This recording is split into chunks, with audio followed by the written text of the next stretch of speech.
یہاں پر ہم بات کریں گے اس پیس بورڈ کی جو اس میں پاکستان نے باقاعدہ طور پہ شمولیت اختیار کر لی ہے، اور نیو غازہ کے نام سے یہ چیزیں ہوں گی، اور جو ری ہیپ کا کام ہے دوبارہ نئے سرے سے چیزیں. معاملہ یہاں پر یہ ہے کہ لوگ اس پر سوالات بھی اٹھا رہے ہیں کہ پاکستان کیا وہاں پہ بنیادی رکن ہوگا، پاکستان کو یہ کرنا چاہیے تھا، نہیں کرنا چاہیے تھا، اور پاکستان کا اس میں رول کیا ہوگا. اس وقت ہمیں جوائن کیا سردار مسعود خان صاحب نے، ان سے ہم گفتگو کریں گے. جی السلام علیکم سردار مسعود خان صاحب. وعلیکم السلام. سردار مسعود خان صاحب، سوال یہاں پر یہ ہے، اور جو سب سے زیادہ اٹھ بھی رہا ہے کہ قیام تو ہو چکا پیس بورڈ کا، اب جو غزہ کی بحالی ہے، جو ری ہیپ کا پروسیس ہے، کتنا فعال یہ ثابت ہوگا، کارآمد کتنا ثابت ہوگا؟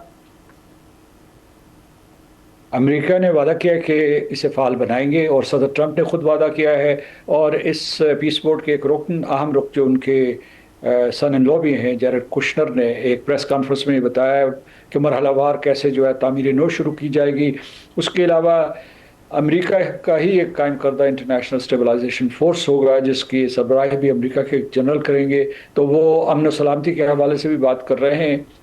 اور پھر یہ ہے کہ اصل مسئلہ یہ ہے کہ یہ جو ہے مرحلہ وار ہوگا جو بھی کام ہوگا، لیکن اس میں ایک چیز یہ ہے کہ جیرڈ کشنر نے یہ شرط لگائی ہے کہ حماس کو ڈسارم کیا جائے، کہ اگر حماس کو ڈسارم نہیں کیا جائے گا تو یہ کام آگے نہیں بڑھ سکے گا. لیکن حماس کو ڈسارم کرنا اس وجہ سے مشکل ہو رہا ہے کہ اس وقت جو ہے غزہ کی جو پٹی ہے اس کا 54% رقبہ ابھی بھی اسرائیل کے زیر تسلط ہے، اور وہاں اسرائیلی فوجیں موجود ہیں. تو اور دوسرے یہ ہے کہ وہ یونیلیٹرلی اپنے آپ کو غیر مسلح نہیں کر سکتا. اس میں یہ ہے کہ کوئی امریکہ اور ان کے درمیان سمجھوتا ہو جائے تو ہو سکتا ہے، ایسا ممکن ہے. تو یہ ایک رکاوٹ سامنے نظر آ رہی ہے. ورنہ یہ ہے کہ امریکہ نے پوری یقین دہانی کروائی ہے کہ وہاں تعمیر نو ہوگی، انسانی امداد مہیا کی جائے گی، اور جو بنیادی ڈے ٹو ڈے مسائل ہیں اس کی ذمہ داری جو ہے فلسطینیوں کو دے دی گئی ہے، جو ہے وہاں ایک ایڈمنسٹریشن قائم کی گئی ہے. یہ 3 ٹیئر سٹرکچر ہے. سب سے اوپر جو ہے وہ بورڈ آف پیس ہے، دوسرا ایگزیکٹو بورڈ ہے اس کے نیچے، اور اس کے نیچے جو ہے ایک ایڈمنسٹریٹو سٹرکچر ہے جس کی قیادت وہاں کے ایک فلسطینی جو ہیں، وہ پہلے جو ہے آکوپائڈ پیلسٹینین ٹیریٹری میں نائب وزیر رہ چکے ہیں، وہ کر رہے ہیں. اور اس میں موسٹلی جو ہے فلسطینی ہوں گے جو غزہ کے معاملات دیکھیں گے، لیکن وہ موسٹلی جو ہیں وہ میونسپل قسم کی رسپانسبلٹیز. ٹھیک ہے، مجھے سردار صاحب یہ بھی بتائے گا کہ Pakistan has become stake holder now, اور ڈیفینیٹلی اس کی اپنی ایک پوزیشن بھی ہے، اور اپنے آپ کو اسٹیک ہولڈر بھی بنا ہے. اس کو ایک بہت بڑی پاکستان کی سفارتی کامیابی قرار دیا جا رہا ہے. آپ بھی اس کو اسی طرح سے دیکھتے ہیں، اور اس سے پاکستان کو اس اسٹیک ہولڈر ہونے کا فائدہ کس کانٹیکس میں اور کس طرح مل سکتا ہے؟ دیکھیے، گزشتہ برس جب ہم نے ہندوستان کے ساتھ جنگ لڑی، بلکہ ہندوستان نے ہمارے اوپر ایک جنگ مسلط کی، اور پاکستان ہمارے افواج کی وجہ سے، اور اس کے بعد جو ہے لوگوں کے حوصلے کی وجہ سے اور مشیت عزدے کی وجہ سے کامیاب ہوا. تو ہمارے امریکہ کے ساتھ بھی موضوعاتی طور پر تعلقات بہتر ہو گئے اور بہت اعلیٰ سطح پہ چلے گئے. تو کچھ توقعات ہماری تھی امریکہ سے، امریکہ کی کچھ ہم سے توقعات تھی، جس میں پاکستان کا مشرق وسطیٰ میں بھی ایک رول شامل تھا.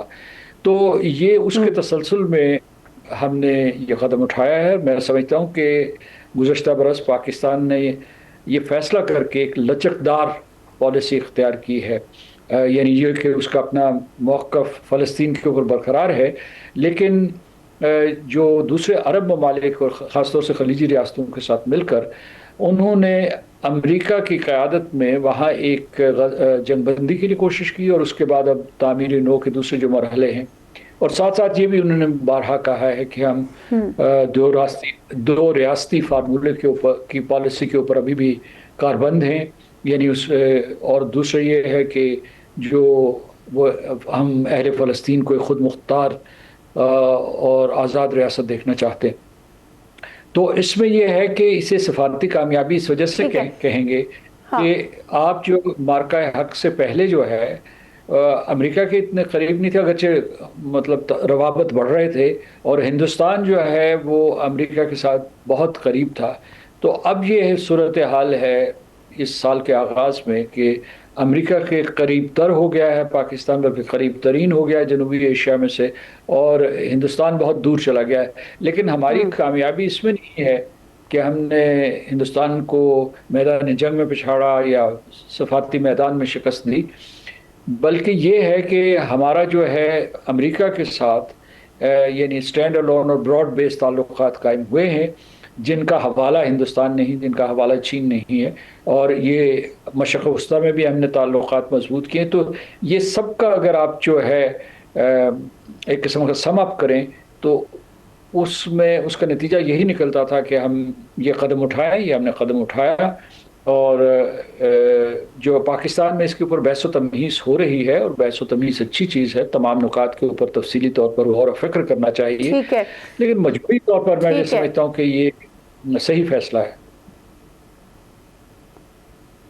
ٹھیک ہے۔ اب مجھے ذرا آخر میں یہ بتائے گا کہ جو پرماننٹ اس کے ممبرز بنے ہیں ان سے $1 ارب کی بھی کہا گیا تھا کہ وہ بھی آپ نے جمع کرانے، آلدو ڈیفینیٹلی پاکستان نے نہیں کرانے۔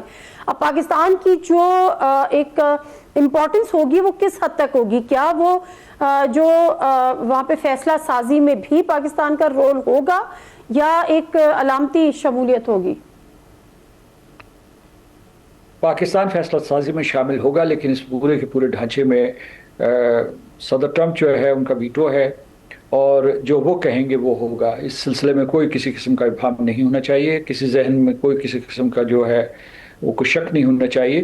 لیکن ایک ساتھ یہ بھی بات یہ ہے کہ وہاں موجودگی عرب ممالک کے ساتھ پاکستان کی موجودگی جو ہے وہ مؤثر فیصلوں کی طرح پورے کے پورے معاملات کو سٹیئر کر سکتی ہے۔ ایک چیز جو ہے اس کے بارے میں ابھی بہت سے سوالات اٹھے ہوئے ہیں جن کے جوابات موجود نہیں ہیں کہ یہ اقوام متحدہ کے ساتھ مل کر کیسے کام کرے گا، کیونکہ یہ صدر ٹرمپ نے خود کہا ہے۔ دوسرے یہ کہ کیا یہ پورا جو ہے یہ ڈھانچہ جو ہے اقوام متحدہ کے مد مقابل کھڑا کیا جا رہا ہے، کیا یہ ایک نئے عالمی نظام کی طرف پیش رفت ہے یا کہ قدم اٹھایا جا رہا ہے۔ یہ وہ سوالات ہیں جن کے ابھی تک جوابات موجود نہیں ہیں۔ صرف اتنا ہمیں معلوم ہے کہ یہ پاکستان اس میں شامل ہوا ہے غزہ کی خاطر، فلسطین کی خاطر، وہاں جانیں بچانے کی خاطر، اور فلسطین کے حقوق محفوظ کرنے کے لیے، انسانی بحران کو ختم کرنے کے لیے پاکستان کا بیسک موٹیویشن یہ ہے۔ سبسکرائب کریں اور بیل دبائیں تاکہ کوئی خبر رہ نہ جائے۔